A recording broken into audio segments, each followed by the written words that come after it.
The following is a presentation of the ForceCenter podcast feed.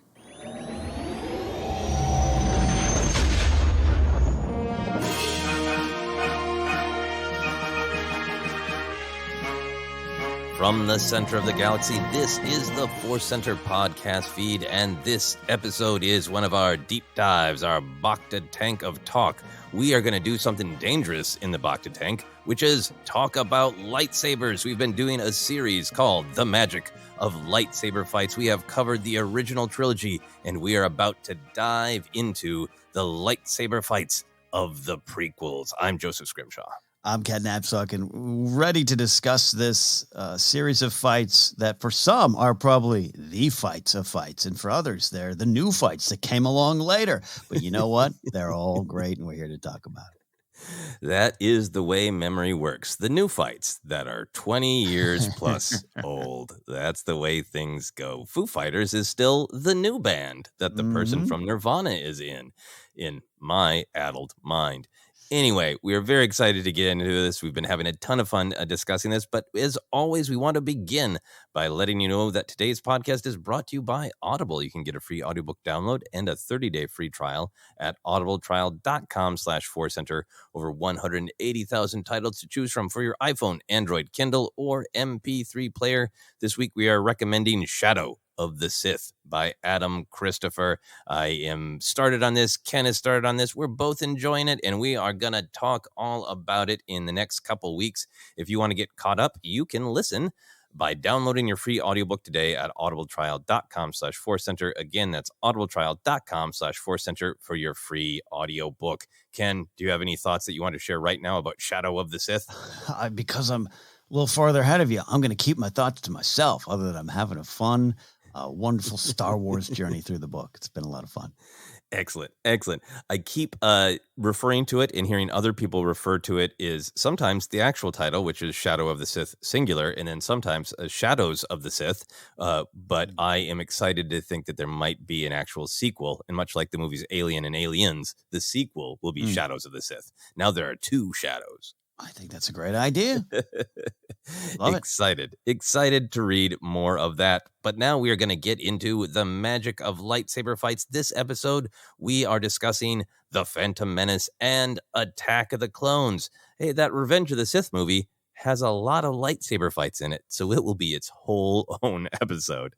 Yeah. So the reason we're discussing lightsaber fights, of course, is that they are so core to Star Wars. They're one of the key images.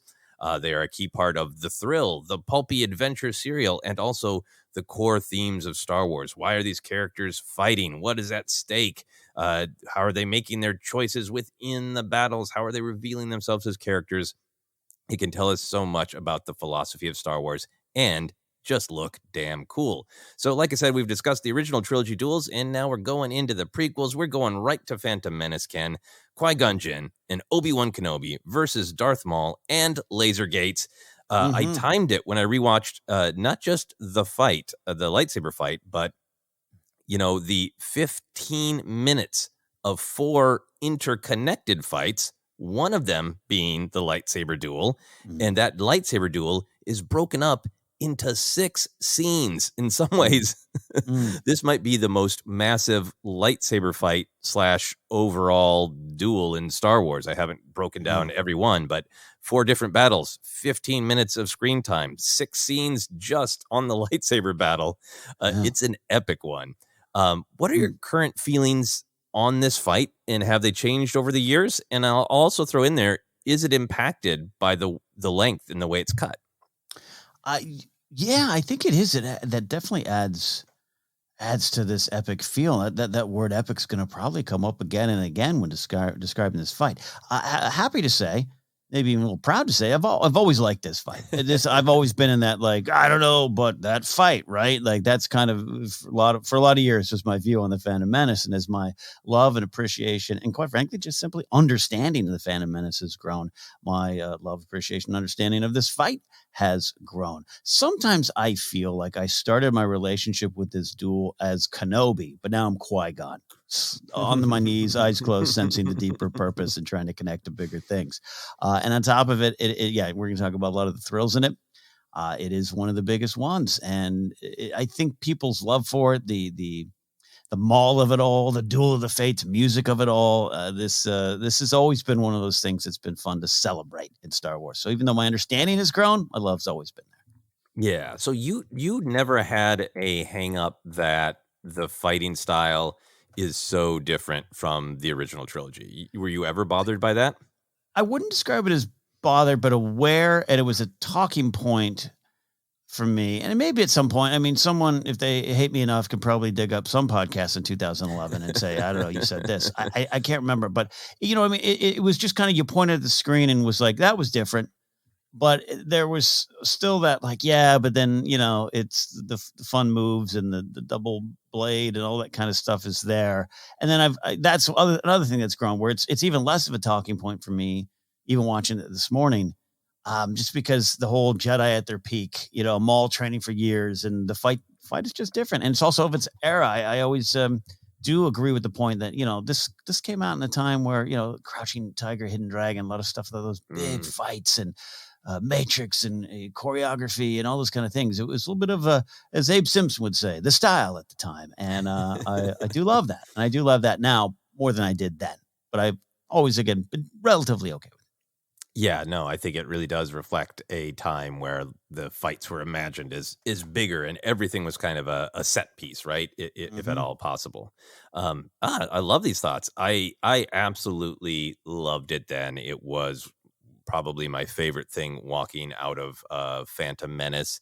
I liked so much about the Phantom Menace, as we've discussed, you know, over the years, but there was such as huge negative reaction, and I wrestled with lots of things. I had all those kind of expectations that it would be more like the original trilogy, and, you know, put off by some of the things that were frankly more silly, more fun, more hopeful. And now I love those things. But back in the day, I loved this lightsaber fight so much that I was almost shell-shocked by it, of like, how could a movie whip me towards something that I want more than anything, that I have dreamed of, this lightsaber fight, and just usher me up into these heights of thrill, and then whip me back down to Jar Jar hitting his crotch. How could one film do that to me in this space? Those were my feelings back in the day. We'll talk a little bit more about how it's all intercut. But I think for me at the time, I didn't have any, but why are they fighting so much better or faster? You know, better, I guess, is a value judgment. But why are they fighting so much faster? And why are the lightsabers almost being treated like they literally weigh less? You know? Yeah. I didn't have any of that baggage about the original trilogy. This is what I dreamed of, right? When I had conversations with friends in the bar about, like, what's it going to be like to see all those Jedi? It's just Luke by himself, just barely learning. No one really did train him. We didn't even see him in the movies actually learn how to duel. He just knows. So you figure he learned, or that was the cutscenes from Empire Strikes Back that, you know, you read in the comic book adaptation, stuff like that. And this just fantasy of, like, what's it going to be like when they're at their height? So for me, it was a dream fulfilled. The speed, the direction, and the storytelling. And it really was the storytelling, right? It was the whole Lasergate sequence, which we will talk about in abundance, so I'm not going to belabor it now. But how much great sort of minimal storytelling, no dialogue, entirely visual, telling us exactly who these characters are, how they feel, their motivations. It was one of the things that I you know, gushed about while other people were just deciding the movie was bad across the board. I'd be like, but but the whole fight, including that storytelling, greatest thing ever. I loved it then, and I definitely love it now.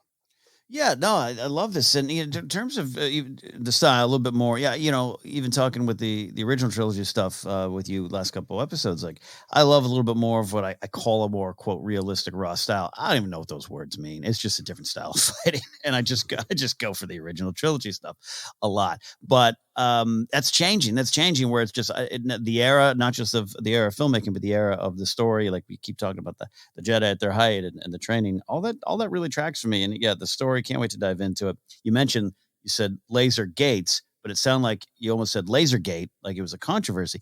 And it kind of was in a way, because you could stop on the surface of it. What is that? Why? Well, remember the big question, why doesn't Obi-Wan use the Force run to get there? All those kind of things were a lot of the questions people had coming out of the theater that are wonderfully fun questions if you approach in that way, but bury the story that's right there in front of you. And I think that's a good thing to point out. It's just the visuals of what's going on are right there for all of us. And that's, again, what's grown for me in terms of my appreciation and understanding of the fight. Yeah, absolutely. I think I've come to appreciate it even more looking at it through the lens of, the Jedi and the Sith philosophy, what they're fighting for, Obi-Wan's errors in the fight and his victories, the tragedies that this fight sets in motion. Everything that's going on in the fight has been enhanced by all the storytelling and all the discussions that we've had in the years since this came out. So it's only made me like it more. And for me, the actual storytelling that is happening in the changing lightsaber styles is really fun to rewatch those original trilogy duels. And yeah, you say raw and real, but watching it again, it really does feel like Vader sets the tone. He fights with power, right? And intimidation and bashing his blade into yours. There's a little elegant feint here and there, but it's mostly just about bashing. Yeah. It's about power and domination. And Luke fights like his dad at first because he doesn't understand that that's maybe not the best way to fight. And then in Return of the Jedi, he's broken down to fighting like that in his fury. So for me, it's really interesting to see like the original trilogy duels are for the most part about power and domination and giving into anger. And these lightsaber fights are about an art that where characters know forms and know that power is one way to fight, but also speed and, trickery. All these different things are I think they're using more tactics, and that storytelling comes across. And I love, sorry. And not to belabor it too long, but the Power in the Bash is a great title of like a baseball book or something about a great slugger and a lineup or something. But also one thing you point out, it's like, what's the one constant in the original trilogy fights? It's Darth Vader. So him setting the tone for each one of the fights and just kind of the overall themes and the purpose behind the action, the power that you talk about, I think that's a great point. And it's something to look at, So if you don't like the OT fights, I guess you can blame Vader. He's setting the pace. Yeah, I mean, you got to fight Vader his style, right? He brings the fight, and you got to match him. That's what Obi-Wan and Luke do up to a point, Yeah. But final big picture thought that I want to be sure to touch on is the whole massively interconnected, right? The four fights going on at once, the famous behind the scenes, screening of Phantom Menace, where even George goes, I might have gone too far. It's this clear escalation from Return of the Jedi, right? Where it's very similar in that we're cutting back and forth between all these fights, but there's even more, and there's even more contrast in style. And at this point, I really love it because I've embraced all parts of Phantom Menace, including like the meaning of the Gungans, the importance of the comedy of Jar Jar, much, much more investment in Padme and Sabe's brave choices. All of these things I'm invested in all of the battles more. And I think it just really fits the ideas of the Phantom Menace. It's so much about working together. And to see, the Queen's, Padme's elaborate gambit, her plan involves all of these pieces working together. So I like it a lot more looking at that philosophy. And I also just like it a lot more of part of the reason that I've come to love the prequels is they are weird, expensive indie films that are exactly what George Lucas wants. And you're not going to see this in every other film where you cut from one of the main characters being brutally murdered by a scary demon looking guy to a kid in a cockpit going yippee and a silly Gungan hitting his crotch. Like that is some emotional whiplash. And that's part of what I like at this point. I saw what you're saying that I made my English muffin, poured my coffee and sat down to watch most of Phantom Menace again today and watch this. And there's a couple of those cuts where I think there might have been a point where you'd write a think piece article on how dare George cut, from what you're talking about, the mall to the yippee of it all. And something stood out. I just kind of like the almost gas brake honk. If I'm just making Simpsons references all day today, gas brake honk. It kind of works for me in terms of the pacing now. And I don't know, and it never, I love that George moment. I get it. I know what people might poke fun at it, but it's a fun moment. Just a creator going, I don't know. I took this risk and did it work or not? We'll find out. That's fine. But yeah, I know there's something and so I don't need to be protective of this fight. I think it's generally the whole sequences, all the sequences are pretty loved nowadays, right? The prequel generation moving forward into the driver's seat. So I don't get defensive about it.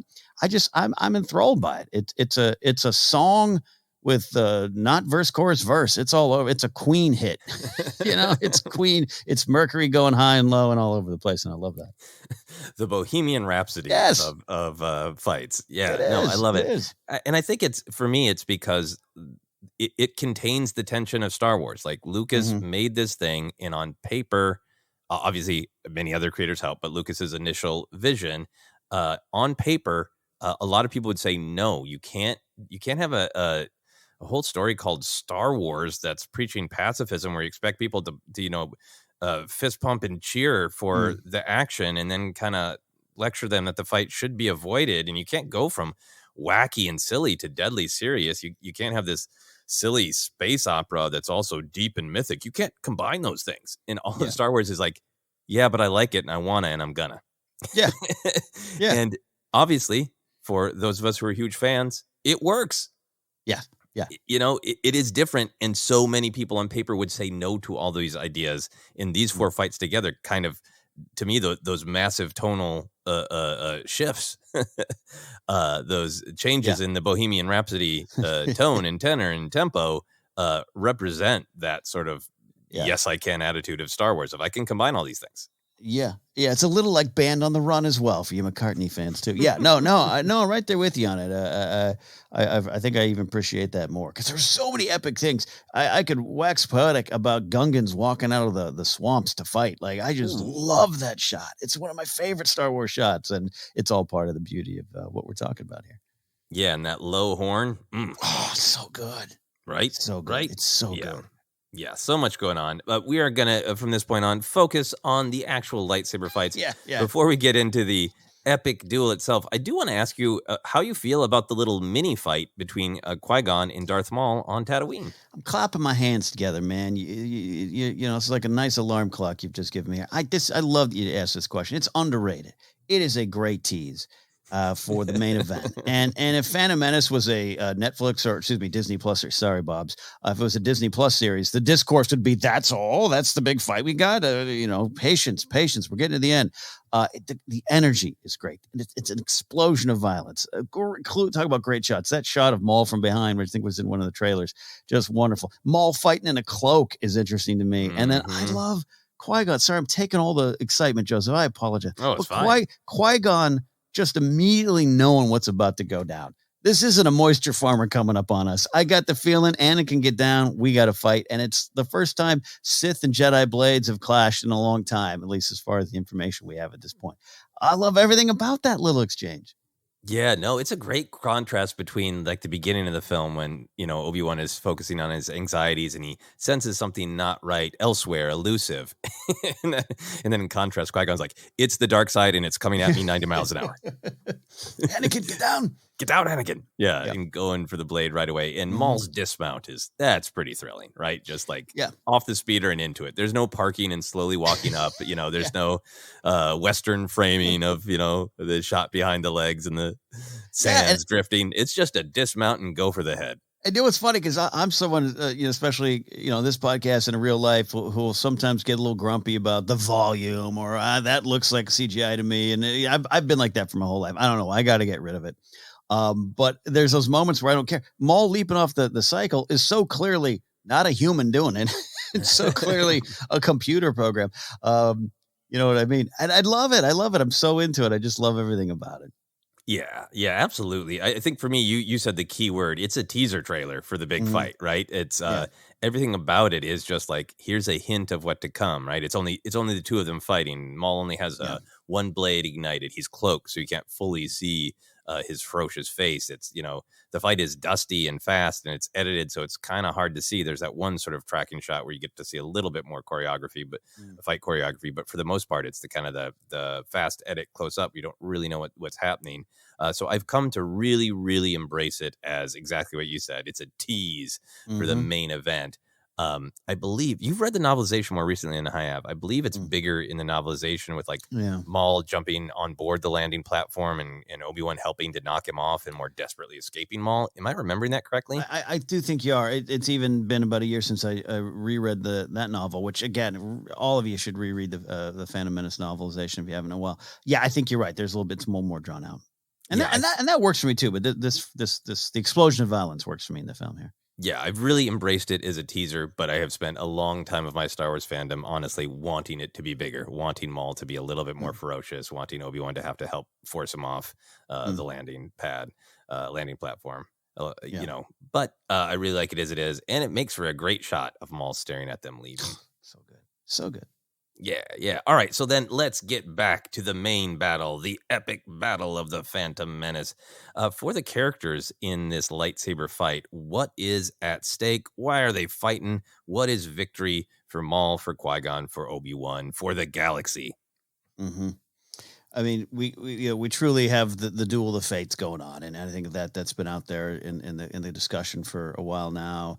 We'll make our required reference to Filoni's speech in the Disney Gallery thing, which, by the way, I watched this morning, and it's beautiful. I really do love it, and I don't want to ever sound like I'm needling the guy and taking it away. It's wonderful. It's a wonderful discussion about Star Wars.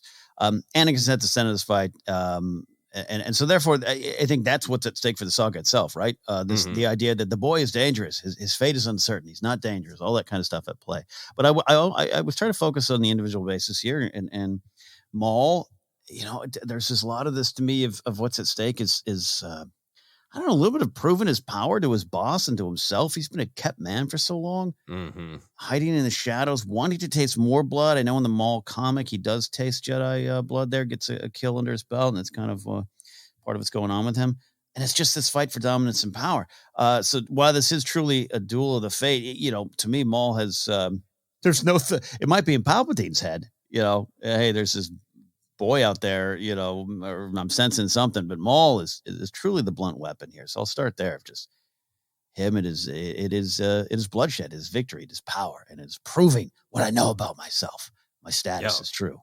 Yeah, no, I absolutely love that. Talking about the big picture, I think, it's great to mention the Filoni thing. I think it is wonderful that he gave that impassioned speech, and I think maybe help some people really kind of see some of the bigger ideas at play in the prequel. This idea of the importance of having parental figures, in particular, Anakin really missing his mother, but also really desiring a father figure, and that Qui-Gon is gentle and kind, and is maybe going to tell him the exact same things that Obi-Wan and Yoda would tell Anakin, but would tell him in a way that makes Anakin feel safe and respected, and that kind of good mentorship where Qui-Gon's like, there's the door, you should go through it.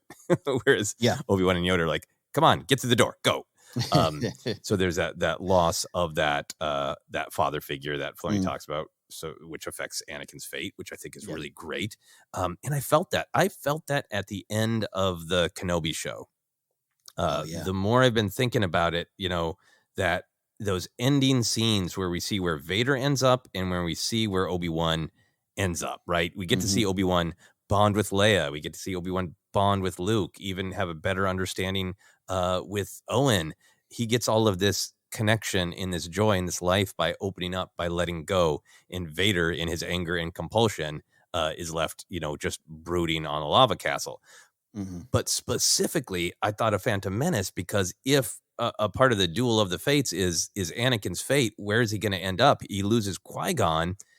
It's powerful to look at the Kenobi show, and Obi-Wan lets go, reaches out, tries to form connection, and he is reunited with his awesome dad figure, Qui-Gon. And Vader's stuck alone with his mean a-hole dad, Palpatine.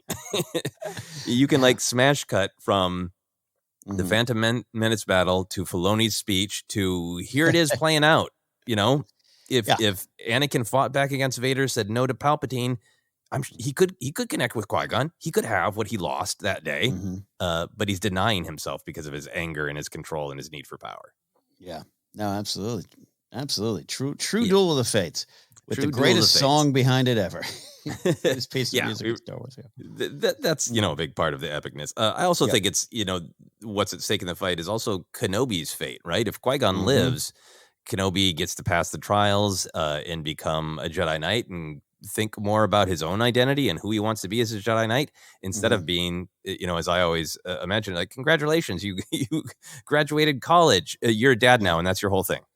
Yeah, no chance to explore yourself. You're just a dad now. Yep, and you don't want to be. Yeah, I love that view on it for Kenobi. It's a little bit of his fates in the lurch as well. And I'm looking at, trying to look at him in this fight. I think he has his own views on, talking about what's at stake and the victory conditions. We love that, analyzing that around here. It's his views, his own kind of views on maybe dominance and power and how that leads to protection. I'm not saying he's seeking power. I'm not saying he's approaching this with a bad heart at all. I think he kind of starts the fight because it's wanting to do the hero thing, if that makes sense. And he almost dies when it becomes a vengeance thing. And that's kind of the big lesson of him hanging on that ledge there. And so for me, he kind of what ends up being at stake is his path as a Jedi to maybe back up what you're saying there, his own fate. Absolutely. I mean, I think for me, jumping to Obi-Wan's stakes, I think that he is trying to be the good Jedi Knight who is following, not a Jedi Knight, the good Padawan who is following the Jedi mandate, who is taking the lead from his master. And their goal is defense. They're there only to defend the queen. That's their mandate, right? Yeah. But personally, we see throughout the film that he's antsy to prove himself, right? He's headstrong. He's impulsive. He steps forward at the Jedi Council meeting and says, I am ready to face the trials, right? Yeah. He is eager to prove himself. And I think that's where you do get that hero vibe of he's there doing his job, but as a benefit of his job, like the Sith return for the first time, and I'm going to be one of the Jedi who take them down. I think there is like a little bit of ego in there. And then definitely for you, I agree with you. I think that's, to me, the story of this fight. I've enjoyed discussing it on some other shows, discussing it here on ForceCenter. I think everything changes for Obi-Wan when Qui-Gon falls, and I think he does just give in to anger, right?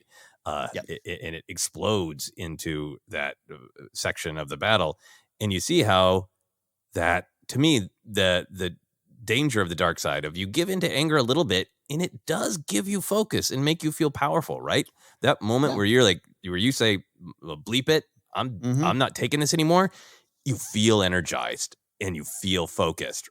But just like in this fight, you're not thinking clearly, and it leaves you open and vulnerable. And I love just like the language of the fight where that there's that beat where we have the long phrase of fighting, fast, aggressive. Obi-Wan is taking it to Maul, and then he's, leaning down on him. He's and just pushing. It's just about, he's like trying to dominate Maul, and it leaves him entirely open and vulnerable, and he gets pushed into the shaft. And then, once he's hanging there, slows down, thinks about the big picture, like Obi-Wan often does, and how Obi-Wan often wins fights, just entirely changes the conditions of the fight by thinking about it in a more broad perspective. For Maul, it's like, his lightsaber is gone. His master is dead. I'm just toying with him. He's got nothing. Like, I'm a cat. He's a mouse. And Obi-Wan literally thinking about the environment, and thinking about what Maul isn't thinking about in reaching out to Qui-Gon's blade. Yeah, I think that's him passing the Jedi trials, right?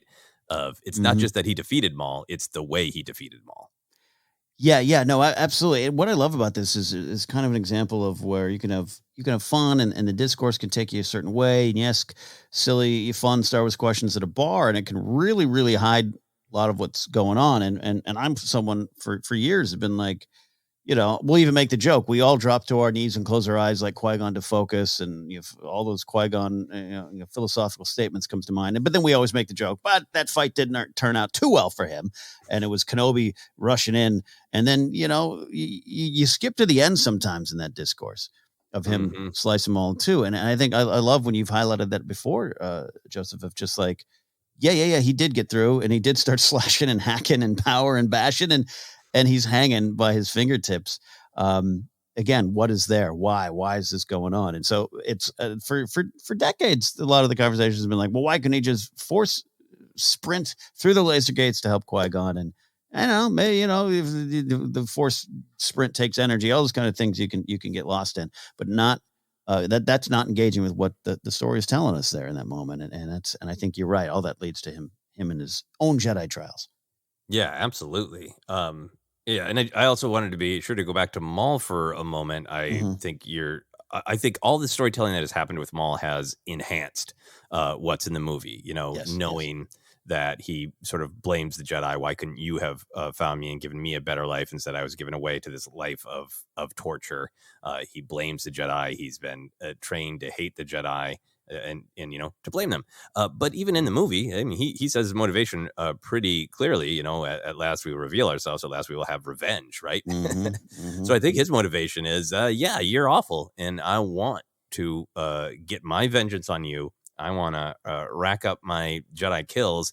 And I think it's also, I really agree with you about proving himself to his master, right? He's finally allowed to do it, to be unleashed and to prove himself. And that line where Sidious says, you've been well trained, there'll be no match for you. Like, that amps up the stakes from all of like, what is it going to mean if I lose or if they escape? Because I'm here to prove that they are no match for me. Yeah. Power gets me up the ladder. All those things, all the dark side things. It really works. Yeah, you're right. And we take the Maul storytelling that unfolds years after this. It does make this have a lot more weight. Yeah. And then I think on a practical level of the actual dynamics of the plot in this movie, his practical goal, we're talking a little bit about it, kind of his internal emotional goals. On a practical level, his mission is kill the Jedi so he can move against Padme and force her to sign the treaty. Yeah. Sidious is clear about I want that treaty signed, which I think is all about helping to ensure Palpatine's sympathy vote victory, which he gets anyway. Yeah. And I also think, like, if he gets that treaty signed, right, and Naboo has fallen to it's technically the government is still there, but this treaty has been signed through violence, and they're a puppet government of the Trade Federation. That's a great way to accelerate separatists wanting to break away from a broken republic. The chess pieces. The boring politics of Phantom Menace. The boring politics and policies. Yeah. So the last character that we haven't really talked about in terms of their motivations and their victory conditions is good old calm kneeling Qui-Gon. So what are your thoughts on Qui-Gon's motivations? I mean, look, Anakin's future's so it's the headline, right? It's absolutely the headline. And it's funny when that door opens, we're going to talk about that door opening there. And you got Maul here to prove his power. You got Obi-Wan being like, let's go do this. Let's go be heroes. It's Qui-Gon's the one going, oh, this is about Anakin. Like, this is about him. But I was not looking beyond that, but maybe we can discuss that more. And I know we're going to discuss that. But I was also just had this thought, and it may be more of a question than a complete thought and belief here for me here. But this idea of him defending the will of the Force to kind of prove, confirm to himself that what he is feeling is right. The Sith have returned. This boy shows up in his path. Jar Jar does too. Let's point that out. Qui-Gon has his belief is being questioned by his colleagues. Right? It's not a good day at the office for Qui-Gon when he comes back.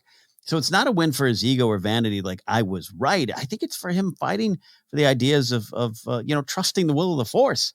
All those Qui-Gon statements. It's him kind of putting his money where his mouth is and fighting for that, as well as Anakin. Even the famous drop to his knees in this in-fight meditation is him kind of fighting the way he feels the Jedi should fight from a certain point of view, I think. So, yeah, I love all that there going on with Qui-Gon. Yeah. No, these are some good, deep thoughts. I think for me, it starts from this point of just pure Jedi defense, right? This is Qui-Gon just calmly going about his business from one perspective of he says it multiple times to Padme, I can only protect you. I cannot fight a war for you. Right. And that's literally what they're doing of like, hey, you got this dangerous plan. You asked for my opinion. I said, great, go for it. There's some danger to the Gungans, but this is your choice. I am giving you, I'm not getting in your way. He's not giving her anything. He's not getting in the way of her agency or authority. And he is doing exactly what is being asked of him. And I think what he believes in is my role is to defend you. Yeah. A Jedi's role is to hold back the dark side so it doesn't go out of balance. Here's this actual manifestation of the dark side that wants to throw things out of balance. I will do my Jedi duty and I will defend you. I think it's in some ways the way, people discuss who is the main character of the Phantom Menace. And I think it's Qui-Gon. His mission is to resolve this conflict. And he's doing his part in resolving this conflict. So I think on one hand, this is Qui-Gon being just very calm and in the moment of, I'm not obsessing too much on the future. I'm doing what needs to be done right now. Right now, there is this threat right here. The rest will reveal itself. I will deal with this problem. Once this problem is dealt with of this, dark warrior, then we'll continue to investigate the Sith. I'll train the boy, and this stuff will all play out. But I love what you're saying about the big picture duel of the fates. And I think that this idea that if he's found this boy who is going to fulfill this prophecy of bringing the Force back into balance, he must have an opinion that the Force is out of balance. And the revelation of the Sith only encourages it, the idea that it's out of balance. And he dies with such conviction about the future, not about the details, right? Yeah. But like, he will bring balance. And it's powerful to hear now of like, yes, he will many years from now, with his destruction of Palpatine and his own victory over Vader. There's something about Qui-Gon that just, it feels very in the moment. The big cosmic stakes are there, but one step at a time is his attitude, even towards massive cosmic events. I look, I even love that little beat you're touching upon it here, but the teaser fight and the big introduction, Anakin meet Obi-Wan, Obi-Wan meet Anakin, but like he has that moment of, what are we going to do? And he literally, Liam Neeson plays it as, patience. He literally comes on to, patience. And it's not him, freaking out. He's not, oh my gosh, we must inform. He'll handle all that. But it's just this, like, how are we going to get through with patience? We're going to get through this with patience. And that is certainly a big Jedi philosophy on how to do this, how to handle this fight and how to go forward. Yeah, absolutely. Do you think there's any failure in Qui-Gon's choices, or do you think he was just defeated by a vicious, powerful Sith? I think he was defeated by someone. I don't want to say, put it as simple as skill rankings, but let's not underestimate what Maul was and how good he is and how powerful he is and what he's being fueled by, right? Quicker, more seductive, easier, all those things that Yoda tells us later on, or that we knew going into this film. Yeah, I think he just got bested. I don't look at it as any misstep. Because I think he just got bested, which is part of it, right? And you talk about Qui-Gon being the main character. I love that point of view, and I think that's one of the things that's overlooked about the discussions around the Phantom Menace and how this is, it is not his existence, life, death. He's going to go on. We know we're going to see him again. Yay! But it's that thing at the end, that conviction, going through that journey to come to that point where he's saying these things to Obi-Wan as he dies. That's the story. Versus getting the win or loss there. So yeah, I think he just got a loss, and that's the way it is sometimes with the Force. Yeah, I think so too. And I think, obviously he passes into the Force. He has been training for that, not fully trained, but obviously he becomes a successful spirit within the Force, keeping his consciousness. But yeah, I don't think there's no failure. He's doing the right thing when he takes the knee, right? He is staying focused on, this isn't about me. This isn't about anger. This is about protecting the Queen, protecting Anakin. This is about doing exactly what a Jedi should do, is hold back the darkness. And it just feels like on like a metaphorical level, like he tries really hard to hold back the darkness. And this is a moment where the darkness surges over him and it wins. It overwhelms him. Yeah. Absolutely. Yeah. I like that a lot. Good job, Qui-Gon. Fortunately. Very sad. Very sad. Yeah. All right. Let's talk about how the environment helps tell the story or just increase the thrill factor, this big lightsaber fight. Where do you go with the old Theed power generator? Yeah, it truly makes this a sprawling epic. There's that epic word we talk about. And the fact that it's just a generator room, is a funny thing to me, because it's just so Star Wars. It's just so, hey, we're going to put it in a generator room. What's that look like? it looks like fantasy. You got towers of light and energy, and railless walkways. It's got everything Star Wars needs. It just adds to the tension. And I always look at talk about faster, more intense, or I think it went too far. All these George kind of things. George looked at his previous fights, especially Return of the Jedi, and well, definitely Empire. Empire goes to a lot of different spots in the location, but just having George go bigger. We are going to go absolutely to the extreme on where this fight is set. And I love that. I think it adds so much to it. Yeah, to me, there's so many things I love about it. One is just because it's huge, it's sprawling, it moves from distinctive, iconic place to place. But it is, to me, a different take on Bespin. It is still this story of where does the fight end up going? Well, the inner workings that are dangerous, that are industrial, that are not a place, for anyone but a tech worker to very carefully be. And here's this fight kind of just flinging itself, these people fling themselves through a dangerous industrial space.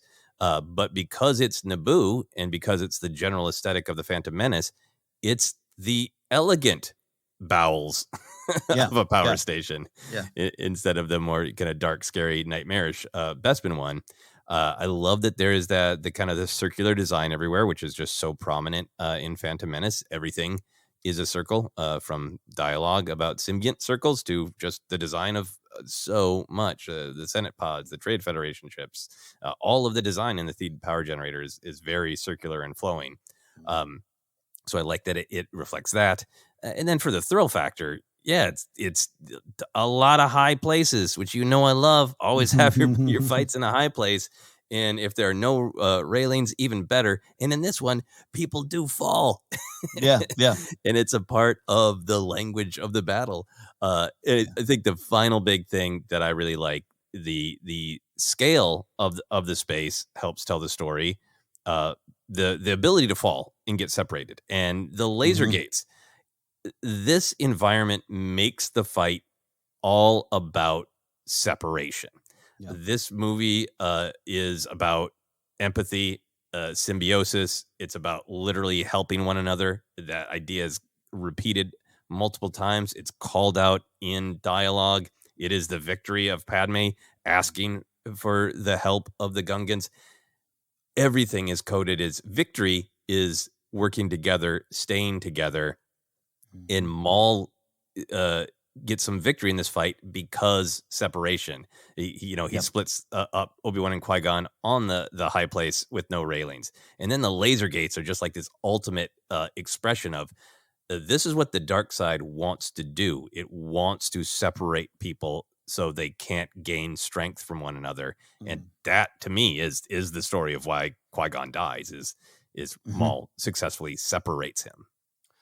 No, yeah, absolutely. It's almost like the midichlorians have a purpose of the story too. I was watching that scene. It is kind of Qui-Gon maybe talking about the core of the movie right then and there. But again, it pops up all the time. Yeah, we love the Boss Nass stuff, don't we? We love that. We love that scene. We did the Throne of Judgment scene by scene on ForceCenter about a year or so ago. And I think you're right. And again, I keep bringing it up because I think I'm talking about from personal experience and conversations I had from 1999.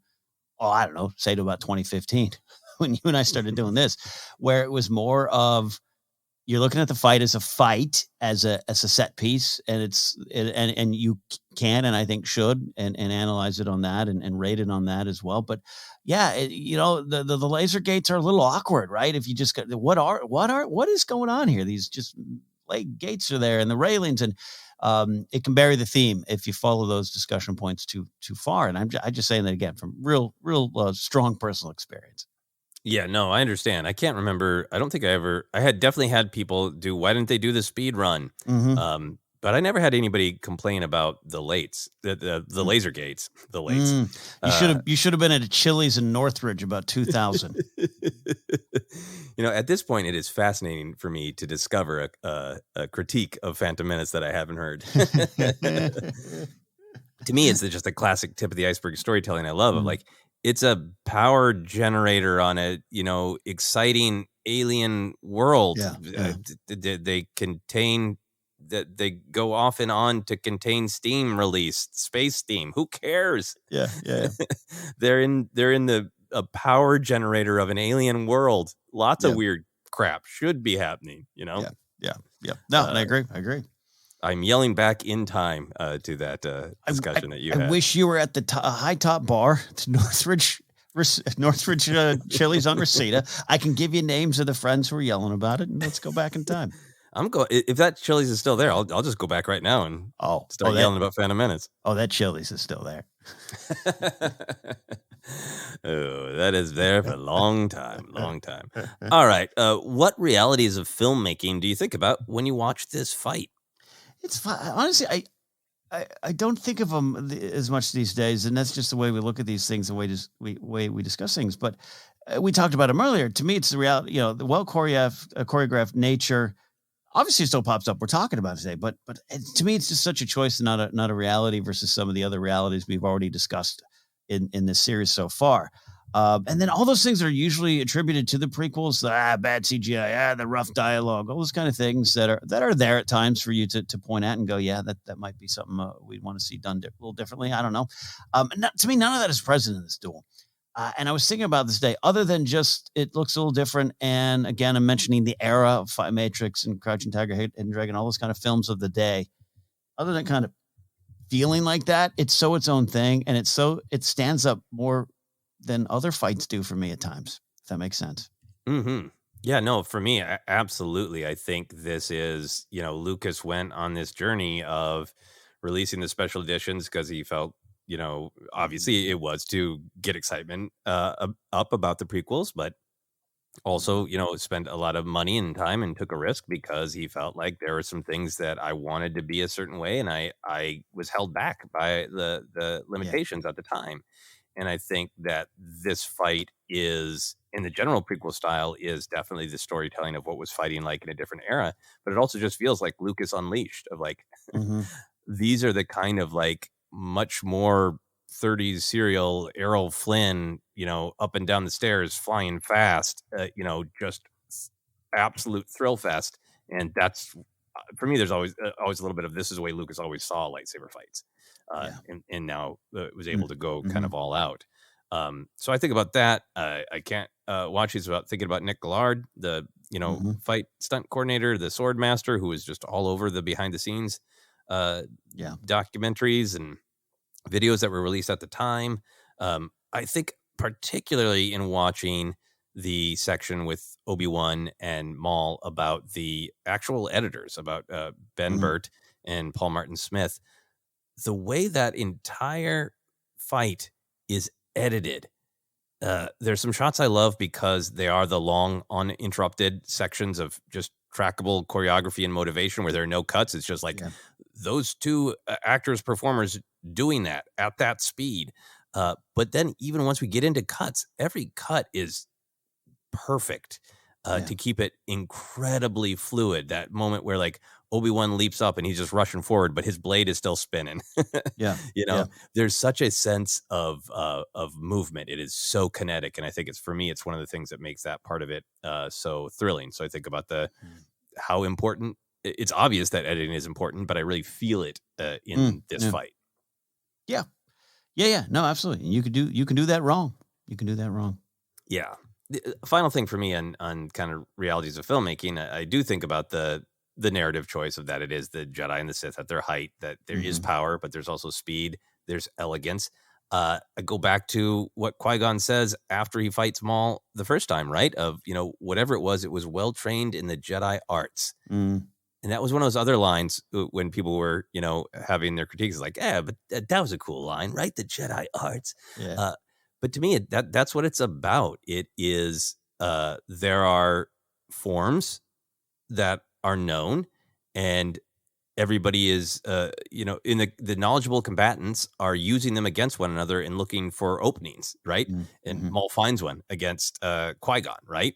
And he doesn't find one against Obi-Wan until Obi-Wan lets his guard down. So to me, I just when I watch the fight, and I know some people don't like it because they feel it looks too choreographed and looks like they're dancing. I appreciate the subjective nature of that, but for me, it's in art. They know forms, and I really feel it in this fight, and I like that. Yeah, absolutely. It's Yeah, it's just the style and the presentation. And I was going to go into a longer wrestling example, and I'm not going to do that. But Fair enough. Look at you editing yourself. I'll maybe try to do that as we move forward. So let's talk about just favorite moments from the fight. Favorite moments of thrill or emotion or storytelling or dialogue, go wherever you want. What are some favorite moments for you? we have to start at the beginning, right? This has got to be on everyone's list. So door opens. We'll handle this. We'll take the long way. Great comedy from Padme, I think, as well as a need. And then the best music cue in Star Wars. I'm saying it as a question mark because I hate to say this is the best of, I want to leave room for discussion, but that, I mean, God, that's the best. Certainly one of the most beloved, right? Mhm. And has the thrill ever gone away? I mean, it was in the trailer. Has the thrill ever gone away from watching Maul ignite the second blade? No, honestly, no. I stopped eating my English muffin to watch it this morning. That's big for me. That's big for me. No, it's only grown in stature because I'll tell you what, I think seeing it in '99, the 8 times I saw this in the theater, it was in the trailer. It was already there. Like, so you kind of had that like, oh yeah. This is that thing I already saw. Not that it was spoiled, but it was cool. So now years later, 20 something years later, I'm not worried about, it's that trailer moment. I'm just worried or just engaged with the moment, what I'm seeing seeing there. And it's really cool. Yeah, no, absolutely. That the robe removal, Yeah. the realization of like, yeah, no, this is a problem. The fact that there is no dialogue, all three of them just know what's up. Yeah. And from growing up with the original trilogy era, the double blade was incredibly cool then. It is it's clearly still very cool to lots of people playing Jedi Fallen Order and choosing to have a double blade. Yeah. Down to the Inquisitors, it will always be cool, and this is the double blade moment. Yeah. So what are some other moments? I love Maul flinging. It's a droid part, right? I believe at the door to open it. That's just I'm trying not to root for Maul here, but it's just one of those like badass moments that he knows what he's doing. He's gonna fling this droid. I just remember loving it the first time I saw it, and it's still fun to watch now. Yeah, it's kind of, it's not focused on, right? It's kind of in the corner. So like I remember, I think I didn't notice it the first couple of viewings, and like it was a great moment to discover. It's so cool because it's a different kind of force gesture. Like a lot of times the force gesture, I don't know, it tracks a little bit more. It's like he uses the force on that droid machinery like he is at a dog show and he has trained the hell out of his poodle. Like it's a command. Go over there and open that door. Yeah. That's what's so cool about it. And one of the things that I've come to appreciate, because I've watched that again and again, if you watch Kenobi, he's doing this kind of weird casual march forward where also swinging his blade. And if you hit pause at the right moment, it looks like he's marching in a Jedi parade. And it's really fun and really funny. Love that. What are some other moments for you? Most of Maul's kicks. I'm trying not to root for Maul in this fight.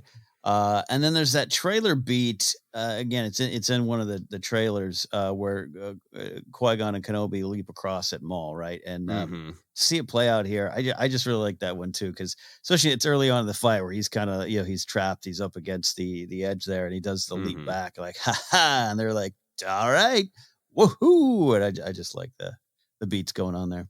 Yeah, right around there, those very classic push-in hero shots of all three of them, right? Like, I really like where that's placed, right? Because we have the utter coolness of the double blade, the robe removal of the double blade at the top. We have, the shot of both Obi-Wan and Qui-Gon igniting their blades. And these kind of individual hero shots could have gone there, but I like that the fight starts.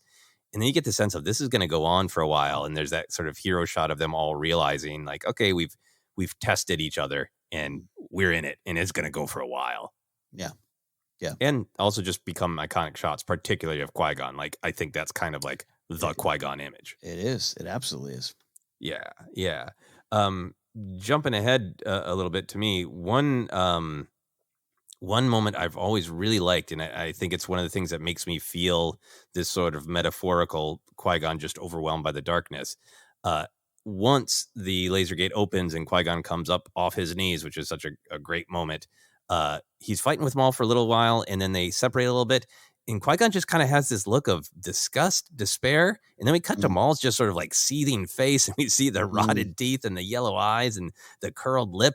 And it's like Qui-Gon is almost just like, okay, I'm trying to beat this guy, but I'm just dismayed by being in his presence because the darkness is just rolling off him. Look at all that hate. And it's like one of the last it's the last pause before he goes down. Yeah, and I think it's a great to tie it to some of the themes we're talking about, and even talking about does Qui-Gon make a mistake? No, the darkness is just so overwhelming there, and I have always kind of taken that of just like, what am I fighting? Yeah, and how, and I think the whole thing with taking the knee is also just like there's no joy in this for Qui-Gon. There's no thrill of adventure. There's no like I've been looking forward to this. There's no even like even in like the Clone Wars animated series when Obi-Wan is fighting like Asajj. There's a sense of like. This is kind of tactical, there's a sense of play is a weird word to say, but I know what you mean. A little fun, a little flirting. A little fun, a little flirting, a little, so be it. This is what it is. And Qui-Gon is just like, every time you fight, it's a loss. You feel that, right? Like, because he's taking it to Maul, the great elbow to the side and the punch and knocking him down. Like, and it just feels like Qui-Gon's just like, I hate having to do this. I don't want to fight. Yeah, no, and going back to what he's fighting for too, the way to fight or how to fight, all those kind of things. Yeah, you feel it, especially at the end. Yeah. And then Maul's move, the hilt hit to the head, that it'll always be depressing and cool at the same time. Yeah, to say we're not rooting for Maul, but he knows how to fight. He knows how to fight. Got some good moves. I have a couple other favorite moments, but I want to hear yours. Well, one of the final big ones for me is Maul does have the moves, but I love Kenobi breaking his blade. Right, they're getting that cut in. It's a real aggressive moment of violence, which might be again a testament to what's going on with Kenobi. But I just think if you're throwing rocks like your enemy here, it is a little bit of a tit for tat, and I think Kenobi gets a great shot in there, and I love that little beat. Yeah, no, and it's Kenobi, even his anger, having strategy of take away his advantage. Make him fight in a way I can counter better. Doesn't work out super great. A couple of other ones for me. All the beats with the laser gate, we could talk about it forever. But look, Obi-Wan's little hop before he starts his battle with Maul. I mean, I love every shot of that fight of Obi-Wan and Maul, but it starts with the hop, right? Of the like. That's what gives it all of the visual storytelling of I want vengeance. I am going to take him down. I am going to prove himself. Just I'm antsy. I'm impulsive. I'm headstrong. Everything is in this. Let's go hop. It's so great. The young bull's going to run down that hill and fight all the Sith. Yes. Yeah, that's right. He's some Dak Ralter energy. Yes. I can take on all the Sith. Yeah, and then I've talked about it so much, but I love the initial phrase between Kenobi and Maul, where it really does feel like they know the form and they're looking for openings, and that is emphasized by the fact that they kind of finish this phrase and they spin away. And again, I know that's probably one of the moments that some people dislike about this fight, but I absolutely love it. Of like, okay, we went at each other with everything, and neither of us found an opening, and there's that beat, and then they're back at it. That's so cool to me. It's absolutely one of the beats that I think a lot of us might have pointed to and said, see, it's no difference than a high school dance, right? I absolutely think you're right, but I think I love it now. It's such a breath in the story, right? It's such a, I like the way you're describing it. Is we know that we got it, we countered it. Now what? And it's a little bit of a downbeat to help us all catch our breath for what's coming. So I think it's a great story point. Yeah, absolutely love it. The final thing for me, that whole exchange, like I said, the editing, the slicing of Maul's blade, the kick to Kenobi, then he's back at it. But there's that moment where Kenobi thinks he's got Maul, and he slices at his feet, and Maul does that epic spin flip over Kenobi's blade. And then when he lands, his hand goes out in this very elegant "come at me, bro" gesture of like, you didn't get me, so what now? Come here. That hand is so great. Yeah. Love that. Sorry. I like this one a lot. Yeah. All right. I wanted to throw in a specific question here to reflect on Kenobi's journey and Maul's. Did Kenobi do the right thing, cutting Maul in half? How do you feel about that? No surprises here. Yes, because you can't account for spider legs. You just don't know. And look, should he have broken the cycle, taken him into custody? Sure. But there's no part of me that thinks that could have happened. There's no fireside chat was about to happen here. And 30 years later, Kenobi kind of does the same thing anyways, right? This is kind of what Maul's pushing you towards.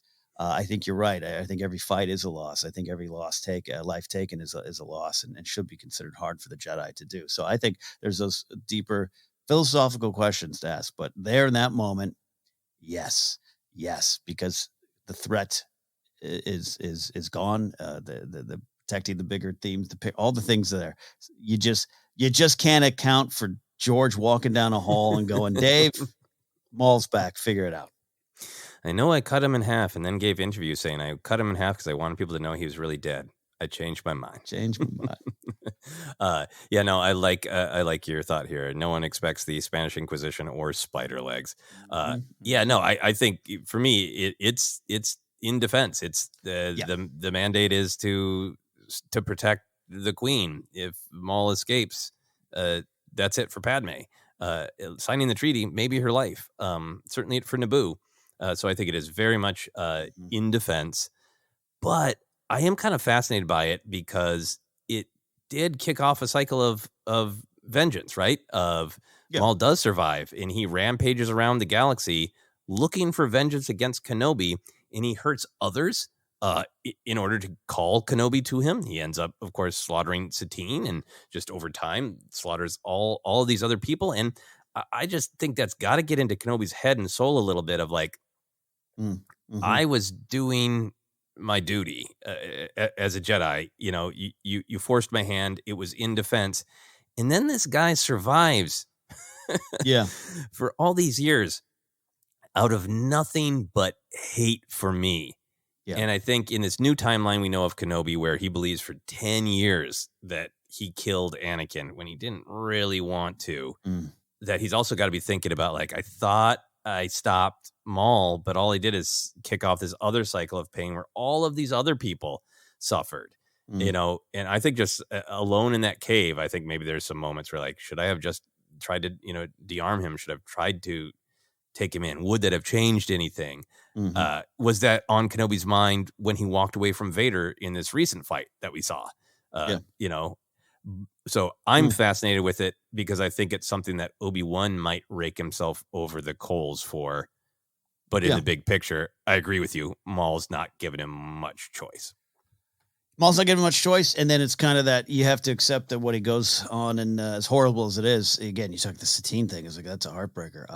That's what Maul's done with his steps forward and not you. So, but I love that it should weigh on him. It does. It should.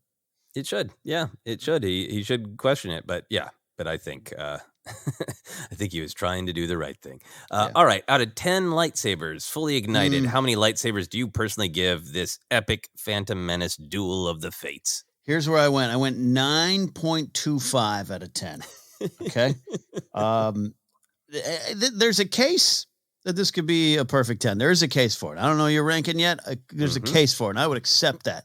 I think a little bit of my old self was like, just make sure you account for some of the complaints you had when you were 23. And that's not right. So it just factored into my decision. No, I understand. Which of your 23-year-old complaints is that the 0.75 off for Jar Jar's crotch, or no, off for all the questions that we already answered today, but it's still there. Some of the beats seem like a 1, 2, 3, 4, and again, I'm so happy with them. But compare it to other fights, like I still would go to some of the raw power stuff in Jedi and Empire before this fight. However, if I'm gonna make an English muffin and just sit down and enjoy a fight, this is one of them. You heard it here, folks, Ken. This lightsaber fight has some muffin dropping moments for Ken. Yes, it does. Amazing. We'll rate based on muffin dropping in the future as well. Yeah, for me, these rankings, we'll defend them with evidence from the films, but they're subjective. And for me, this is a 10 double-bladed lightsabers, fully ignited. this is one of my absolute favorites. I think it hits on the thrill factor. I never get tired of watching it. It is dynamic and fun and weird space fantasy, swashbuckling, the thing that kind of only Star Wars can deliver to me. And it is delivered just in like every stereotype that you could put on the front of a DVD. It's high octane. Like everything about the thrill works for me. And then there's so much richness in the storytelling of what is at stake for the galaxy and for all the individual characters. And over the years, it's only become more fascinating to me that this thing that I've always loved is intercut with all these other battles has only made it more fascinating. I will say I do get the complaint that Maul feels a little cocky and a little slow on the uptake when Kenobi does cut him down. I get that, but I think it's edited well to tell the story for us, the audience, and I chalk that up to Maul being just a little too cocky, a little too. Yeah. He can't see those outcomes because he's just so convinced of his own power. Yep. What's he doing? What's he even doing? Thanks, Maul. Any final thoughts on you before we take a quick break? No, great ranking. I figured it might be for you. And it fires on all cylinders. It truly does. It truly does. One of the greats. Excellent. We're going to take a quick break, and then we'll be back to discuss the lightsaber battles of Attack of the Clones.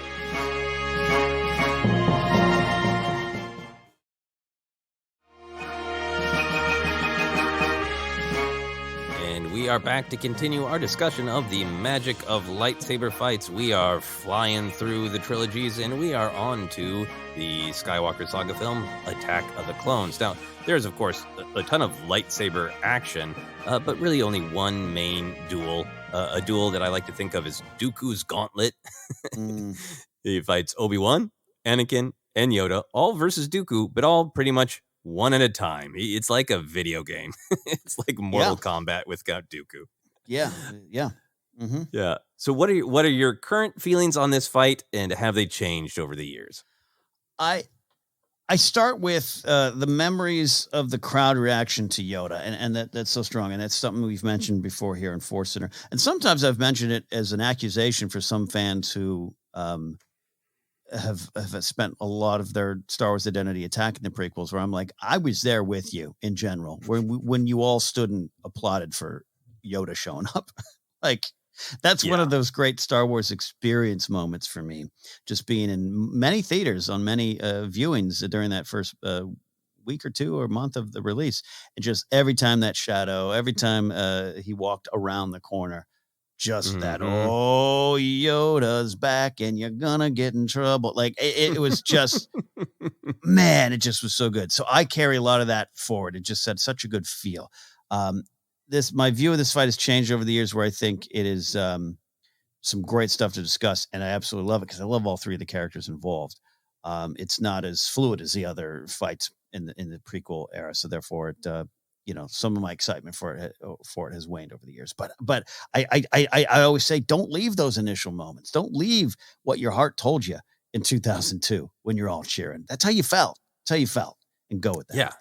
Yeah, absolutely. I think you're so right to just start from the Yoda perspective, because that was the big headline on the 20th anniversary of Attack of the Clones, which happened recently. I emailed my good friend who is sitting next to me in the theater, and is one of my favorite moments of being in a theater. The whole crowd was getting real excited, but he was pounding his thigh and screaming, yes, yes, yes. And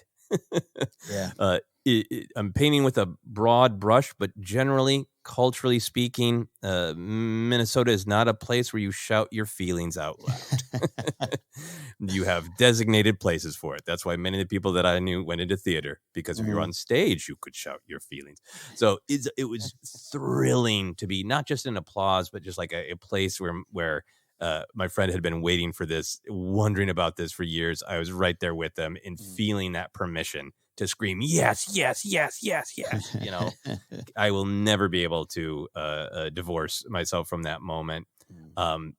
You talk about the shadow, knowing it's coming, right? You had the teaser earlier in the film where Obi-Wan says, hey, if you practice your sword play, you might match Master Yoda. You already have the little tease of like, yeah, that's probably gonna come. Yeah. But the moment that was the huge screaming yes in the theater that I was at was Yoda pulling back his cloak and using the Force to pull it in. Right. That was just so damn cool.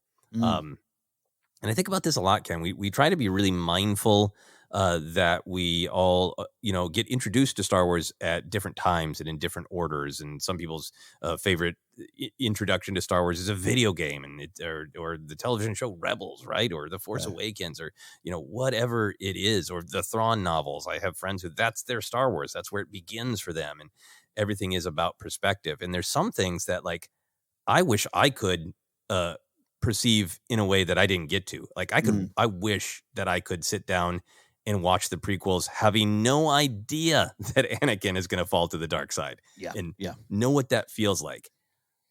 Along those lines, I wish I could gift to other people the experience that you and I had of growing up with Yoda for years, where he was the wise old master with a cane. And did he even have a lightsaber? Yeah. Would he even use it? And we live in a world now where, hey, half the Yoda merch we see, you can get the lightsaber. A kid who's born now will never, ever know a time where that was a question mark. Yeah. Could Yoda do this? And that is a huge, huge part of what was so powerful. I'm sure it's still an amazing and cool moment for anybody seeing it at any time. But for the perspective that we got, made it uniquely powerful. No, absolutely. And that's one of the big draws from it for this fight. Yeah. So I think for me, beyond the Yoda stuff, which is like the big headline, I don't think my feelings have changed terribly. There's definitely some depth of storytelling and perspective that I've appreciated more. But in general, with this fight, I really liked the mood. I like some of the beats. I like the dialogue. I like the storytelling. I like kind of all of the packaging around the actual lightsabers hitting each other. The actual straight up fight is not as thrilling as some other fights for me. And I think, there are a lot of reasons for that, and we'll discuss them. But the actual fight, not super thrilling. The mood, the beats, the storytelling, great. In a way, and I don't want to turn this into a discussion on Attack of Clones, the overall film, but for this fight, all the things you're saying are very true for me. We're like, I love to discuss what's going on here. I love Dooku. I love the setting. I love the Battle of Geonosis. I love all of it. Much like the movie, just along the way, there's things that even now I go, not my favorite beat in Star Wars, or the execution of it, all those kind of normal kind of discussion points. So this kind of is how I feel about Attack of the Clones. Man, hot damn, I love it. But, there's other things I love more. Yeah, totally understandable. So let's get into some of the storytelling. For the characters, what do you think is at stake? What are they fighting for? What is victory for these combatants? Look, it's so funny how now watching the Obi-Wan Kenobi series and the great flashback stuff we get with Anakin and Obi-Wan really just does flow so nicely into this. Really does. It really does. With Anakin, you're looking at this idea of total victory and this personal vengeance, and this you got Padme falling off the lat and rolling down the sand, and he's also got the vengeance for fallen Jedi. All these things that are like good, I'm not disagreeing with him here that you killed a lot of Jedi today, and I'm going to do something about it. I like that starting point, I guess, but the bigger things that Anakin's going to run up against will come into factor later, I guess. So I start there with Anakin. Just it is raw aggression. It is a breaking of the connection with Kenobi. Is what happens there. So I guess you could say that's also at stake going into the fight. And he loses that battle. So yeah, so much there for Anakin. Absolutely. This fight would have gone so much better if Anakin listened to Obi-Wan at the beginning of the fight, or clearly their relatively recent sparring session. Yes. I'm paraphrasing, right? But your need for victory blinds you, right? So I think it is about Anakin being cocky, right? And arrogant, and thinking he's a better sword fighter than Yoda. But I think, there's definitely, he's still raw about his mom, I'm sure. There's also anger about Padme. It's Dooku who did that to Padme, whatever is happening with her after she fell out of the ship. I think it's incredibly telling he starts with vengeance. What is Anakin's victory condition? What is his motivation? He says it out loud. You're going to pay for all the Jedi you killed today, Dooku. Which is like, okay, great, fine, normal human emotion, right?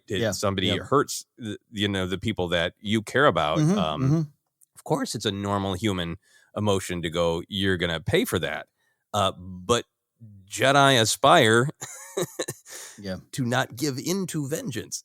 I think it's really, really telling. In another action movie, it'd be like, yeah, no, that's the perspective. That's the human perspective. Yeah. But to me, it's the whole thing of like, what the Jedi perspective would be is, you're not going to continue this war. You're not going to, continue to hurt other people in the future. What's already happened has happened. I don't need payback. I need to stop more bad things from happening, because it's about the big picture. It's not about me. And Anakin is just sort of flipping all of that of, I'm going to make you suffer for you making me suffer. You're going to pay for all the Jedi you killed today, Dooku. Is I think that gets, a big glare from Mace Windu. That is not, that's the perspective that is blinding him, Yeah.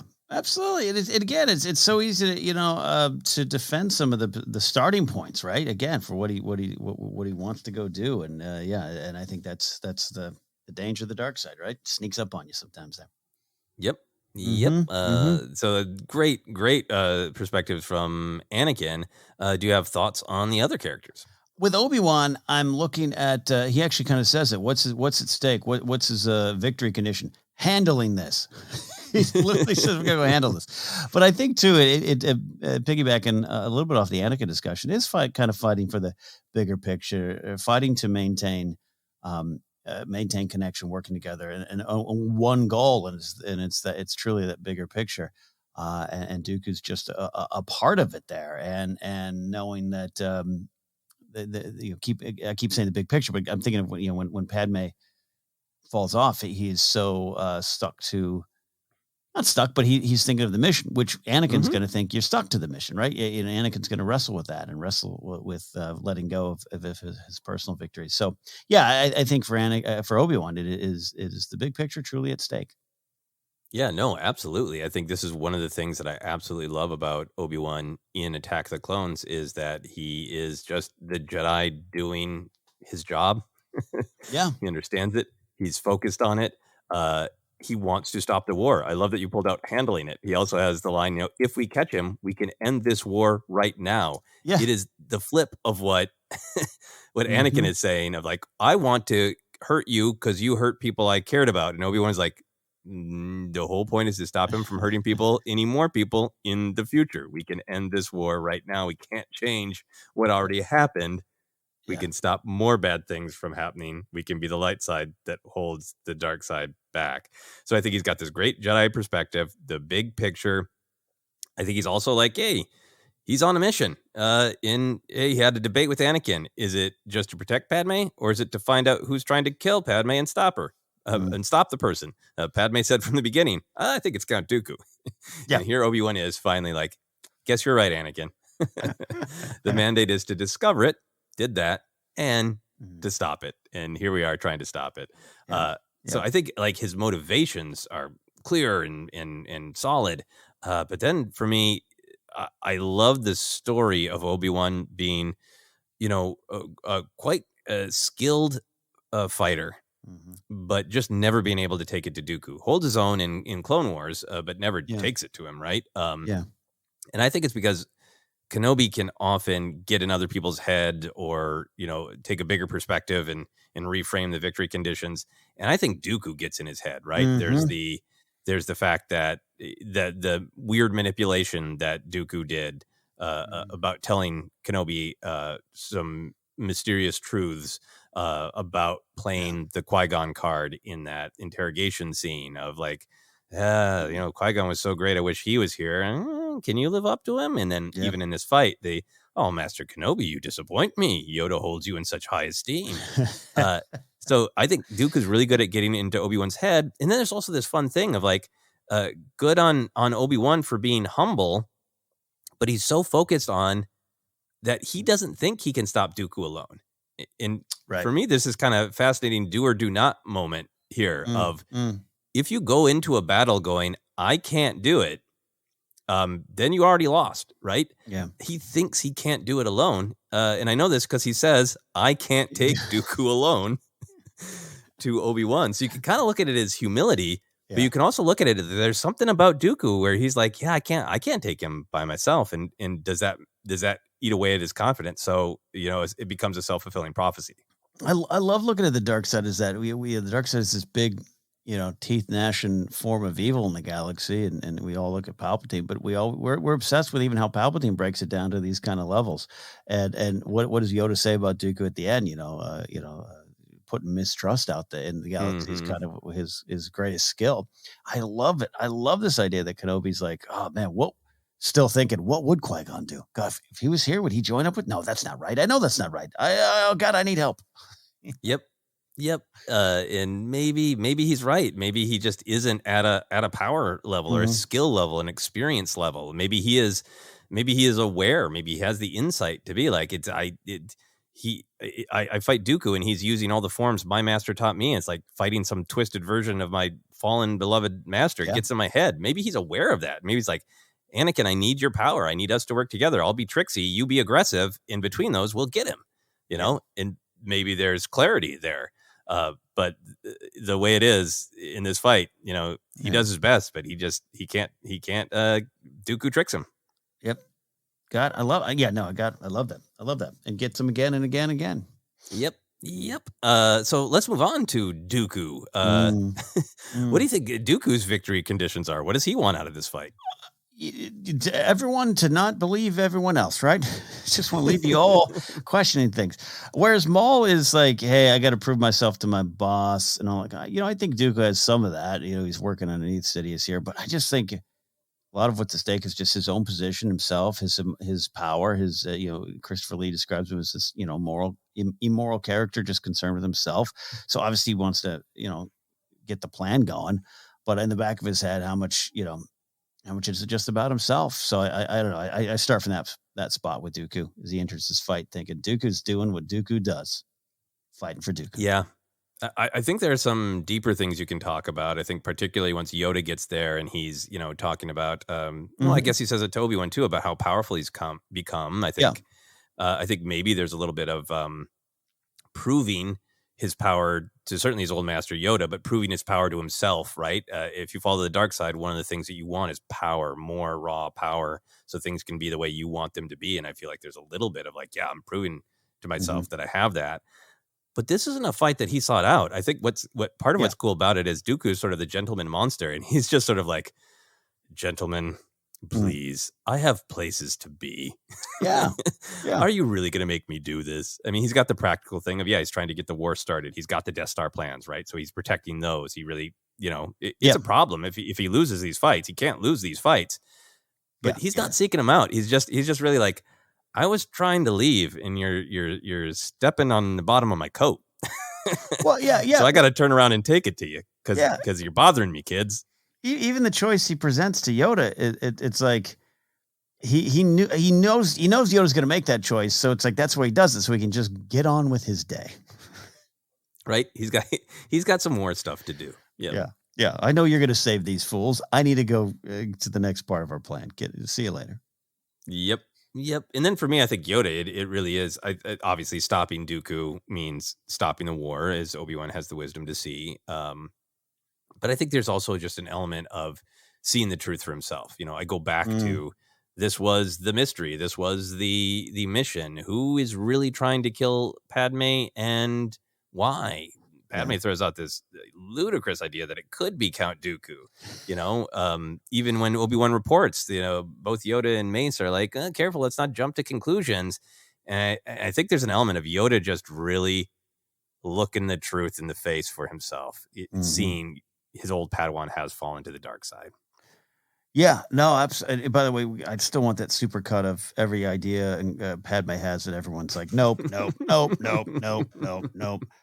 Oh man, big lessons there for us all. I also I love your stuff you're saying here about Yoda, and I was gonna say a little bit of what's at stake is a little bit of the truth, or a little bit of what's actually going on, and that kind of made me think of Yoda fighting for the future of the Order as he fights its past.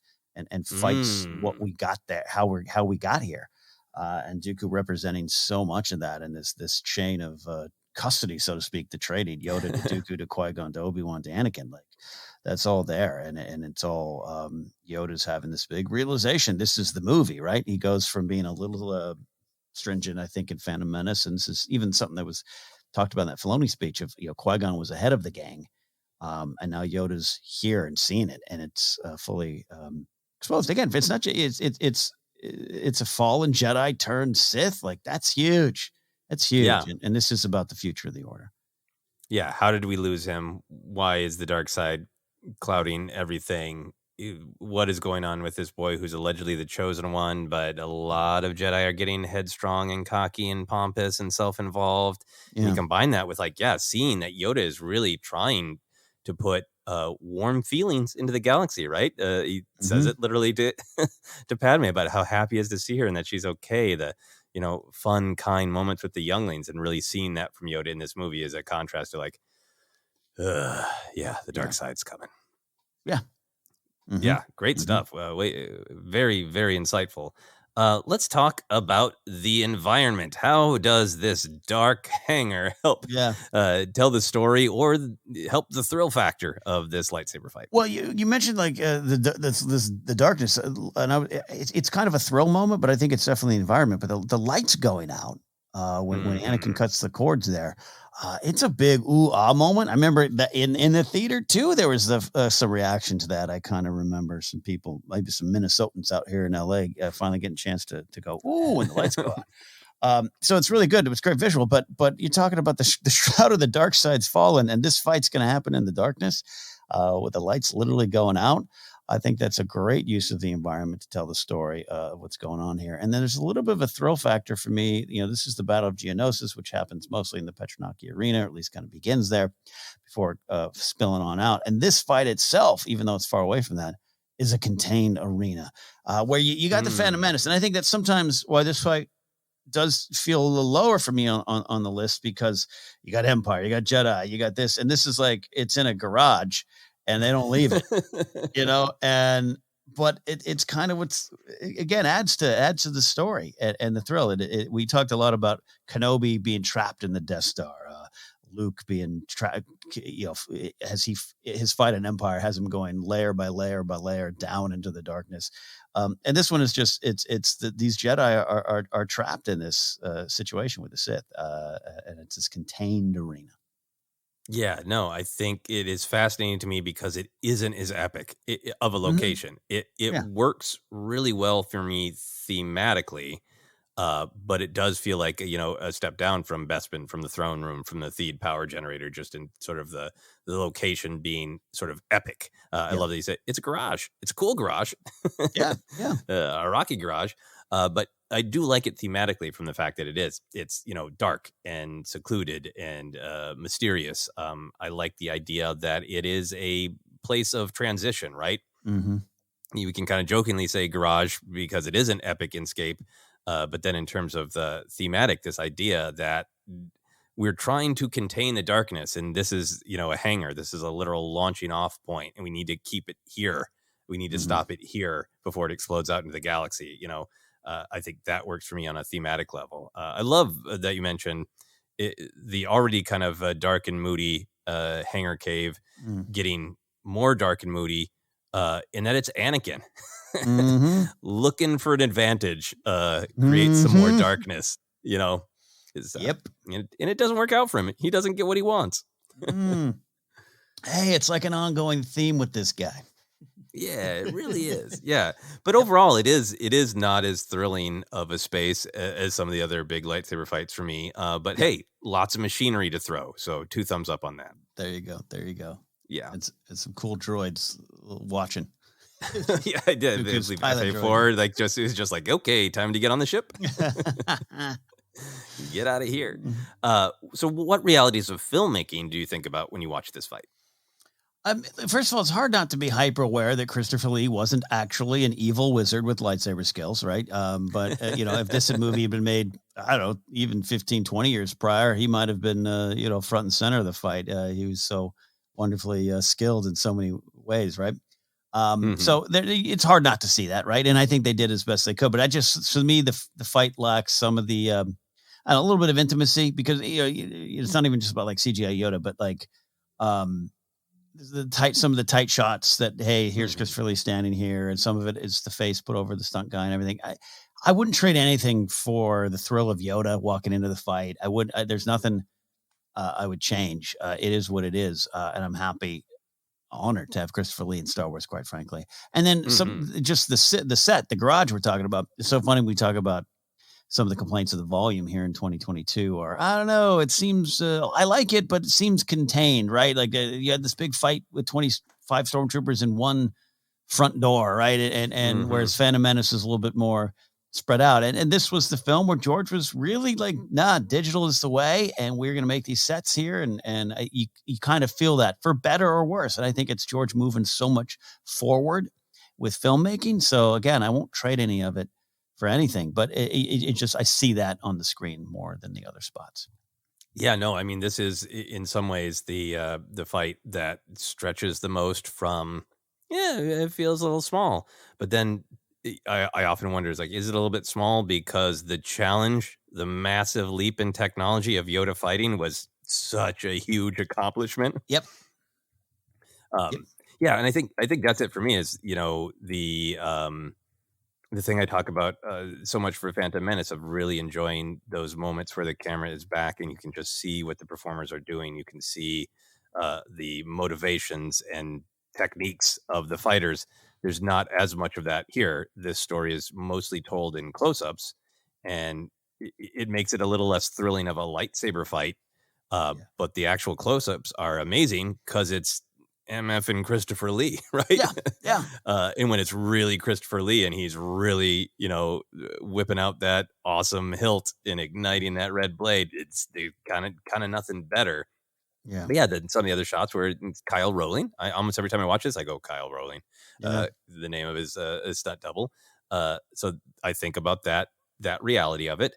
But then at the end, I also do just think of like all the behind the scenes things I've watched and just the utter leap forward in technology of Yoda, the real life Star Wars poetry of Lucas saying, for Empire Strikes Back, if we can't get people to emotionally bond with this Muppet puppet, that's it. The movie's done. Star Wars is done.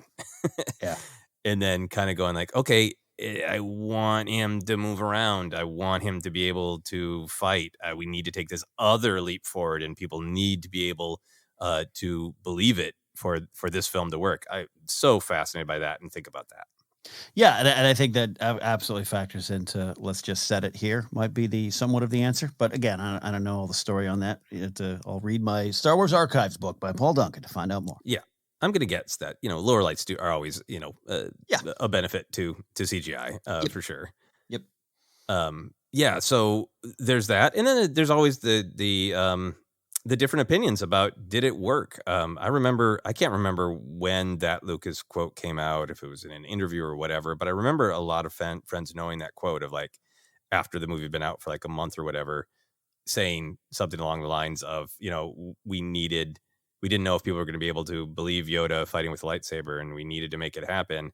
And having a couple friends going like, it didn't. Yeah. And I got very defensive. It was like, yeah, it did. It looked cool as hell. The entire theater cheered, and other people going like, my entire theater laughed. And like, okay, cool. So it's definitely something that is a certain point of view, certain experiences, whether or not it worked. It worked for me. Yeah, it worked for me. It was interesting too. At this time, I was living with three guys actually who were CalArts grads, and I've told some of the stories with knowing them before. And I think one of their pals worked on this sequence, and just there was even though I wouldn't describe. I think they were at that Chili's in Northridge occasionally having some problems with these films, but I think this is one sequence where they got the accomplishment. So yeah, that was my personal experience on it. Yeah, I think it also just every time I rewatch Attack of the Clones, it's also just this reminder to me of like, in some ways, it's my favorite film to watch because it is just so unapologetically weird space fantasy pulp, and I just like sometimes I'm deep into Attack of the Clones, thinking about all the ideas, all the aesthetics, and I take that step back and I remember to think about it from somebody who's just like, oh yeah, I saw a couple of Star Wars, and watching any scene in Attack of the Clones and going, what the hell is this? It's the reason that I love it. It's so deep. It's so unapologetically Star Wars weird space fantasy. And I'm like, yeah, of course I want to see a little green Muppet fight, hop around, scream, and fight with a laser sword against, Count Dracula in space. Of course I want that. That's awesome as hell. And then just kind of realizing other people like, I can only invest in Star Wars if it's not too weird and I've got a real deep and emotional connection. And I think that is the tension of Attack of the Clones is if you want to see Space Dracula fight against a green screaming Muppet with laser swords, then this is an utter triumph. If you're even a little bit not sure about the whole space fantasy, you're like, what am I watching and why? Yeah. Yeah. It's a bigger discussion about Attack of the Clones, obviously, but that's why maybe Attack of the Clones isn't the first movie I show anyone if I'm trying to get them to love Star Wars for all the reasons you're talking about. But that doesn't, it might work because I tell you, even back in 2002, I was never cynical about the Yoda stuff, including like the screaming's hilarious. I love that. It's but this is how it would work. This is like I did wonder how would he fight, and he would have a smaller lightsaber, and he would have to have a different style. So it all kind of worked for me. But yeah, it is wonderfully bonkers. It's all about protecting your ankles when you fight Yoda. Yeah. All right, let's move on then to favorite moments of thrill and emotion. I think Yoda screaming throughout their entire fight is definitely up there for me, and I want all of the unedited files of Frank Oz trying different levels of screaming. Oh, God, yeah, even though this is probably not my favorite lightsaber fight overall, the stuff that I love are all the little beats, all the little character moments. So my list got surprisingly long. I'll try to keep it short, but I'm very curious to see what your list is and see how many of mine you knock off. Sure. Well, I mean, we do have to start. We talked about enough, but the Shadow of Yoda, just everything about it. It's like that's Yoda's music. Here he comes, which would have been great if they had a rock and roll version of Yoda's theme at this point. So it's just everything to me. I just love it. I love it. It's one of my favorite Star Wars moments. It's so great. But beyond that, we can discuss it as much as we want, of course. But Dooku lightning blasting Anakin to start out the fight when Anakin's like, "Yeah, I got him," and Dooku's just like, "Get away, kid! You bother me." Just blast him with that lightning. I love that. I love that there to start the fight. Yeah, there's that sense of the old and the new. Like obviously in the prequels, Lucas had a lot of things like, well, this is the language and the logic that I've built up of Star Wars and the powers, but I also want to see him new. Like, so I love that it is. Yeah, it's the Sith lightning. We know about that, but the Sith lightning also it now has a function of pick you up and throw you into the wall. Yeah. Really love that. Love that. I love that you highlight Yoda's entrance. For me, like I said, like the moment of the fight is, the music amping up even more and Yoda summoning and igniting his blade. It will never not be one of my favorite moments. Well, it's just the camera. Yeah. The camera kind of, panning around him, everything. It's great. It's great. Put together so well. Yep, absolutely. So what are some other moments for you? Looking down here, it's funny, not as much. I didn't put down as much, but the lights going out. Actually, again, I'll mention it only because it just was really kind of that Star Wars kind of cool. By this point, you've got this is the fifth film I had seen, right? And this is truly something that looked different. When the lights go out and kind of the blades lighten their faces up, and I just really like that look. So it was a fun kind of thrill beyond just the thematic reasons behind it. Yeah, and it was new. Really being illuminated by the color of the blades and harshly by the darkness. So yeah, that's definitely one of mine. Those close-ups of Anakin and Dooku, and I've come to really love them. I remember the first time being annoyed because I was.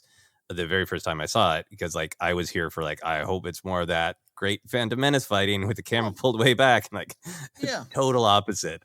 But now that I've just accepted that, I really like the look of those close-ups of Anakin and Dooku. Well, that's interesting you mentioned because I do enjoy them, but that's one of the big differences in going to what I was talking about earlier. Of just you're aware of the situation and with Christopher Lee and not like he was in a wheelchair, God bless him. He was just in his 80s. He wasn't going to be sword fighting. So they put him in when they could, or used his face when they could. And that was the way they did it. So that's why I wouldn't necessarily trade it for anything. But yeah, it was very different from what we had just experienced with Phantom Menace. That's why I think why it stands out. But I do like them too.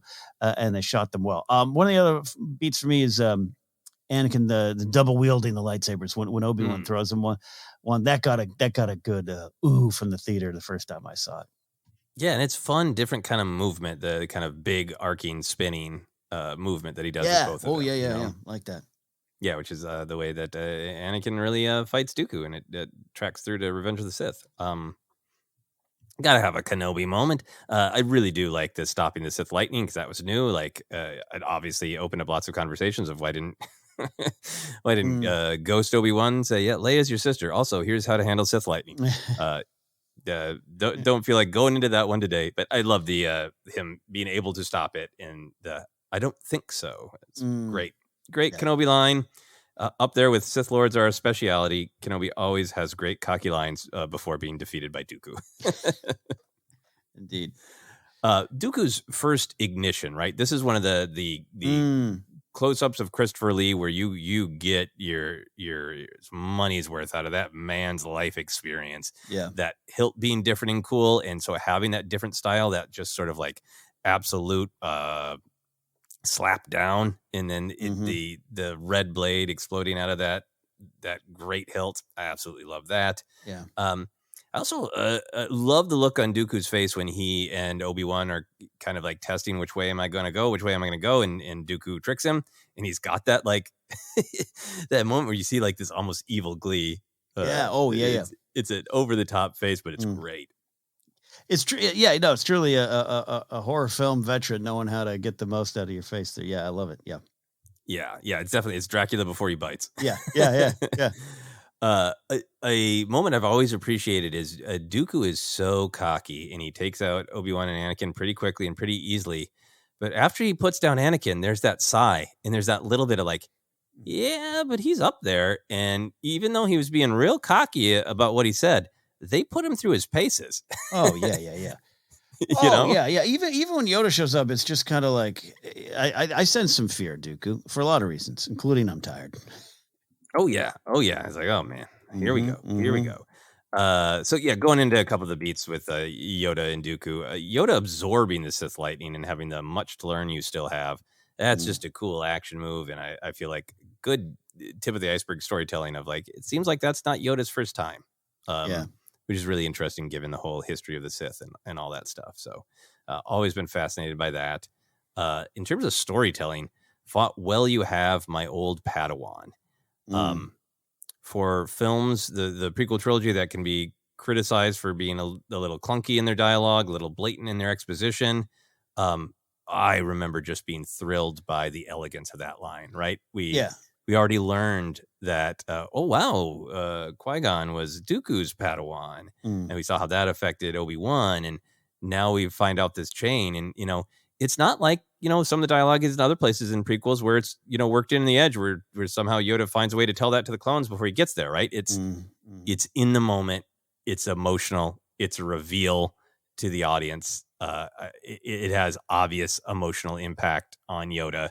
That you can think about, and I just love the way it's just delivered in the moment in this interaction between these two characters. And I gotta tell you, I think I sometimes forget that was the reveal. That was the moment, right? It's just so, that's the common knowledge. That's what it is. But yeah, I forget that was part of this fight. Yep, absolutely. And final two for me, I just have to throw it out there because I think about this line all the time of "this is just the beginning." I think that to myself sometimes when I eat an appetizer at a restaurant. I just I love that line. And final one for me, there's this great matching, size, right? Dooku size after taking out Obi-Wan and Anakin, and then after the fight is over, when Yoda summons his cane back and has that, I'm like, yep, I can still do it, but I'm going to be paying for it for days. Yeah, gosh, I went on a hike last week. I'm still paying for it. Yeah, I think that moment got some laughs for me and those in the theater. And it seemed like a good, hearty, well-earned laugh. Oh yeah, I feel like it's meant to get a laugh. I'm like, oh boy, yeah, love it. Any other moments for you? No. I mean, there's a lot of individual moments in there, but it's a lot of the energy. It's for our heroes. It's a pretty dark fight, right? Not everything goes well. No, it is a lot of loss. They all lose at their various objectives. Mm-hmm. Yep. Yoda and Obi-Wan don't stop the war. Anakin doesn't get any vengeance. Mm-hmm. Mm-hmm. His anger and aggression loses him his first limb. Yeah, there's a lot of loss going on. Yeah. This has come up before, but I wanted to discuss it in the context of really examining these fights. Did Yoda make the right decision at the end of this fight? Dooku is obviously playing him of like, I know if I put them in danger, you will choose to save them rather than pursuing me. Do you think Yoda made the right choice?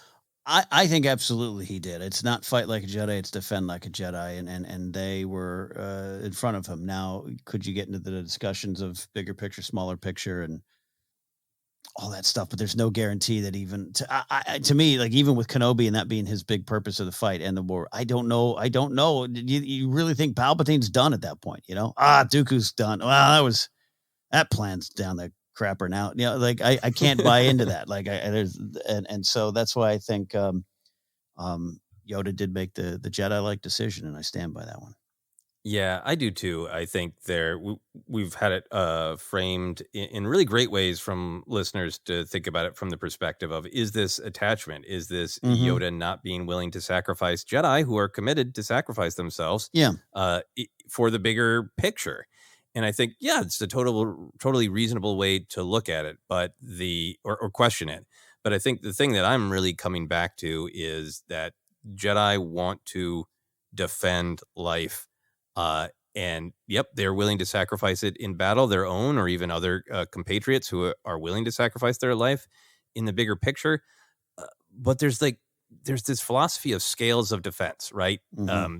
The Jedi can sometimes get in trouble when they kind of get overly conceptual about what we're defending. Yeah. But when a life is right in front of you and it is your choice in the moment, it's not trying to correct a problem that's already happened. It's not trying to get ahead of the future and stop a bad thing from happening. It's yes or no, a life is going to die or not based on your choice, and you have the power to stop it. That is the epitome of defense, right?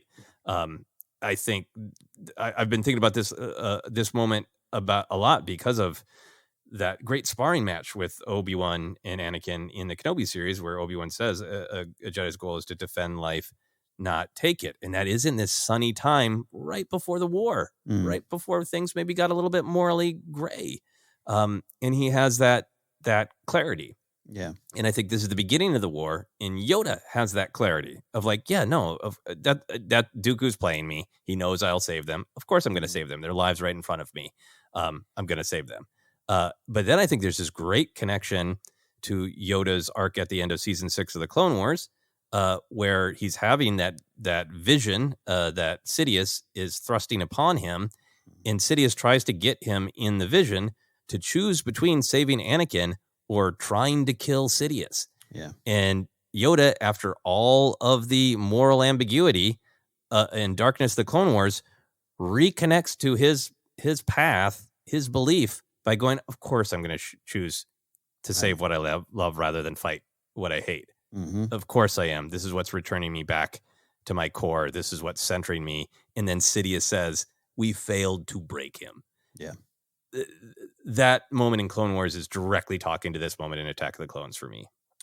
I would agree with that there. And it's easy to, there could be some fun, but maybe dangerous whataboutisms, what about Padme moments earlier falling off? And it's like, she's not in immediate danger right there. She's not in a great spot, but you know what I mean? Like that's some of the lessons here versus Anakin's actions to Padme falling off the lat versus Yoda here in this moment. So yeah, it ties to the big philosophy and at least the attempt to do it the right way.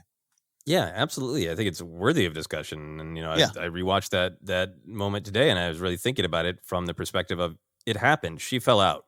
It's not that she was either, if she was going to be pushed and Obi-Wan knew he could stop it, that might be a different decision. But it's already happened. She fell out. Look, even if you know, I agree with that. Or even Dooku takes his little speeder bike and heads back towards her. Of course, you're going to go there. It's a different scenario, different situation. Right. Yeah. I think that is so. There's so much in Jedi philosophy, I think, about being in the moment, not about trying to fix something that already happened or become wrapped up in fear about what is going to happen, but what is happening right now, and what power do I have to impact it? Yeah. Yeah. Excellent. So we are going to wrap up with our lightsaber rating. Out of 10 lightsabers fully ignited, how many lightsabers do you personally give a Dooku's Gauntlet? Dooku's Gauntlet Challenge, a gauntlet match, 3 matches in 1. I am going to rank this a 7 out of 10. Which is a good ranking. It's a good ranking. But we've listed a lot of the reasons it might drop down a few for me. But love what's there and love these characters, so we'll celebrate it.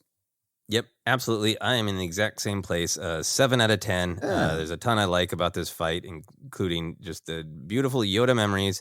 There is a little ding for me for the location, for the brevity, and also Anakin's limb loss is a little clunky in my opinion. Mm-hmm. Yeah. It's cool, but I think it could have been shot in even more cool way to have some a little bit more storytelling. Pop with Anakin's, aggression or inexperience, leaving him open to that. So 7 out of 10. It's harsh, right? Yeah, it's so tough for us to go that negative. 7 out of 10. Oh, just heart-wrenching. Any final thoughts on these fights for now? Look, I love having this discussion 20 years after I thought I formed certain opinions about these movies. But I always say, when I say go with your gut and go how you felt in that moment, seeing these in the theater in 99 and 2002, I had the thrill. It was just about allowing myself to connect to that thrill that was there from the start. And it's definitely there. And I love these fights. Yeah, absolutely. I kind of love looking at them back to back. This has been so much fun because they are 2 very different fights, but both amazing in their own way and setting up for all of the fights in Revenge of the Sith that I'm looking forward to discussing. Yeah. So that is the magic of lightsaber fights. For now, Ken, where can people find us? Hey, you can find us on Twitter at ForceCenter Pod. We're on Instagram and YouTube as well. Hey, do us a favor. Go over to the YouTube channel and subscribe. We put a lot of our episodes up there as kind of rebroadcast, but we have a short form essay up there, lessons from Little Leia, more on the way. We do live shows. We got one coming our way end of July. So head on over there and have some fun with us there. Facebook page is ForceCenter Podcast. We're available on Acast, iHeartRadio, Apple Podcasts, and more. If you're on those sites and spots and you want to rate and review us, we'd love that if you're so inclined. Merch available at tpublic.com/user/ForceCenter and patreon.com/ForceCenter is where you can support us directly. From there, get into our Discord server. You can find me at Napzok. Go to my website, napzok.com, for more information on things I'm doing, like a comedy show July 21st. Mark Ellis and friends of the American Comedy Company in San Diego to help kick off Comic-Con if you're going to be down there. Joseph, where can they find you? Yeah, you can find me on all the social media, Twitter, Instagram, TikTok is at Joseph Scrimshaw. I'm sharing some more comedy bits with my action figures, so if you're interested in that, check it out on social media. You can also go to my website, josephscrimshaw.com, for all of my other comedy adventures. I have not updated my website yet, but I believe I can now say I will be doing a stand-up show back in Minneapolis at the wonderful convention Convergence. So if you're headed to Convergence, check that out. I am looking forward to getting back on stage and saying some comedy words. It will be really, really fun. So I hope people can make it. You can go to convergence-con.org to check out the schedule, and I will get that up on my website and do all the social media as well. But you heard it here first, ForceCenter listeners. Thank you so much. For now, that is it. For myself, for Ken, for Yoda's combat screams, this has been ForceCenter.